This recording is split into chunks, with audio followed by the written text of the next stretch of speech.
মঙ্গলবার তারেক রহমান বড় ভাষা ফেঁসে যাচ্ছে। দেশে আসা এখন অনিশ্চয়তার মুখে পড়ে গেল। পারবে কি তারেক রহমান দেশে ফিরতে? পারবে কি তারেক রহমান বিএনপির হাল ধরতে? পারবে কি তারেক রহমান নির্বাচন অংশগ্রহণ করতে? এটি কিন্তু এখন বড় অনিশ্চয়তার মুখে চলে গেল। তারেক রহমানের ভবিষ্যৎ আবারও অন্ধকারের দিকে চলে যাচ্ছে। পারবে কি তারেক রহমান দেশে ফিরতে? আপনাদের সে 21শে গ্রেনেড হামলার কথা নিশ্চয়ই মনে রয়েছে। 21শে গ্রেনেড হামলার দুই প্রধান আসামি তারেক রহমান এবং সাবেক স্বরাষ্ট্র প্রতিমন্ত্রী লুৎফর রহমান বাবর। লুৎফর রহমানের বাবর মৃত্যুদণ্ড রায় হয়েছিল এবং তারেক রহমানের যাবজ্জীবন রায় হয়েছিল। কিন্তু লুৎফর রহমান বাবর গ্রেপ্তার হলেও তারেক রহমানকে সেভ করে বাংলাদেশ থেকে পার করে দিয়ে লন্ডনে অবস্থান করিয়েছিল। কিন্তু সেখানে বসে দীর্ঘ সময় প্রবাস জীবন কাটিয়েছে, বিএনপির হাল ধরেছে এবং শেখ হাসিনার স্বৈরাচারী পতন হওয়ার পর 5ই আগস্ট তারেক রহমানের দেশে ফেরার কথা, কিন্তু তারেক রহমান আর দেশে ফিরতে পারল না এবং তার বিরুদ্ধে যে মামলাগুলো ছিল সেই মামলা হাইকোর্ট ব্রাঞ্চ থেকে সকল মামলাগুলোকে রায় খালাস করে দেওয়া হয়েছিল। কিন্তু আবারও সেই 21শে গ্রেনেড হামলা তাদের বিরুদ্ধে যে মামলা ছিল, কেন তাদেরকে জামিন দেওয়া হলো, খালাস করে দেওয়া হলো, মামলা নিষ্পত্তি করে দেওয়া হলো, সেটি নিয়ে আবারও নতুন করে একটি রায়ের রিট করা হয়েছে। তার মানে তারেক রহমানের ভবিষ্যৎ যে আবারও অন্ধকারের দিকে নিমজ্জিত হচ্ছে, সেটি কিন্তু এখন আমরা বুঝতে পারছি। কালবেলা পত্রিকা এরকম একটা নিউজ প্রকাশ করেছে, যে নিউজটা আমি আপনাদেরকে একটু শেয়ার করব। খুবই গুরুত্বপূর্ণ এবং খুবই ইনফরমেটিভ রয়েছে আজকের এই নিউজটার মধ্যে। বন্ধুরা, হেডলাইনটি হচ্ছে তারেক রহমান এবং বাবরের খালাসের বিরুদ্ধে আপিল শুনানি চলছে আজ। 21শে গ্রেনেড হামলার মামলার যাবজ্জীবন কারাদণ্ড প্রাপ্ত তারেক রহমান এবং মৃত্যুদণ্ড প্রাপ্ত সাবেক স্বরাষ্ট্র প্রতিমন্ত্রী লুৎফর রহমান বাবর সহ সব আসামির খালাসের বিরুদ্ধে আপিলের শুনানি শুরু হয়েছে।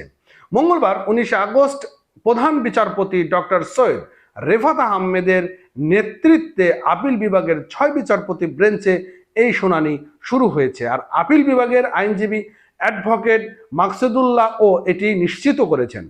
এদিকে মঙ্গলবার সকালে নিজের ভেরিফাইড ফেসবুক আইডিতে এক পোস্টে জানান যে আজ সকাল 9টা থেকে ভয়াল 21 গ্রেনেড হামলার আপিলের শুনানি শুরু হবে।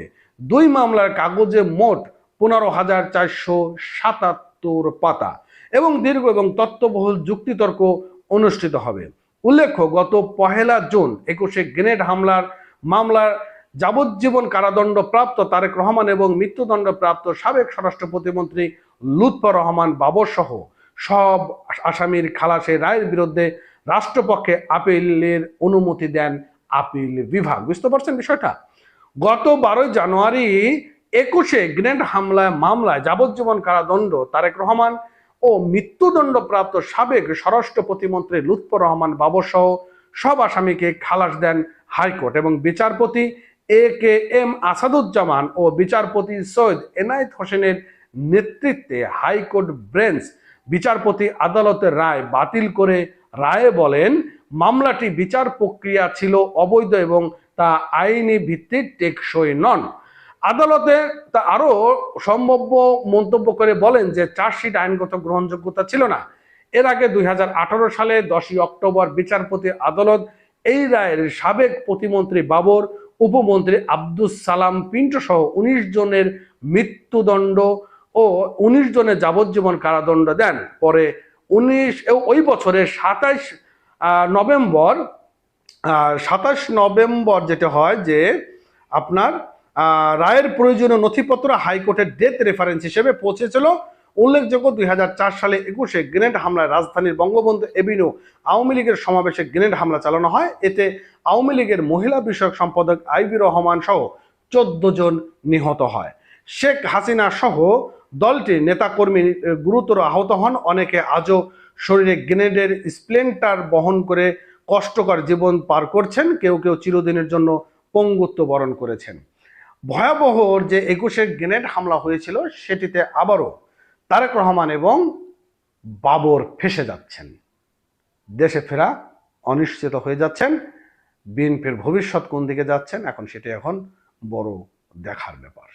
ভালো থাকেন। নতুন হলে অবশ্যই চ্যানেলটি সাবস্ক্রাইব করতে ভুলবেন না। তখন সঙ্গে থাকার জন্য ধন্যবাদ।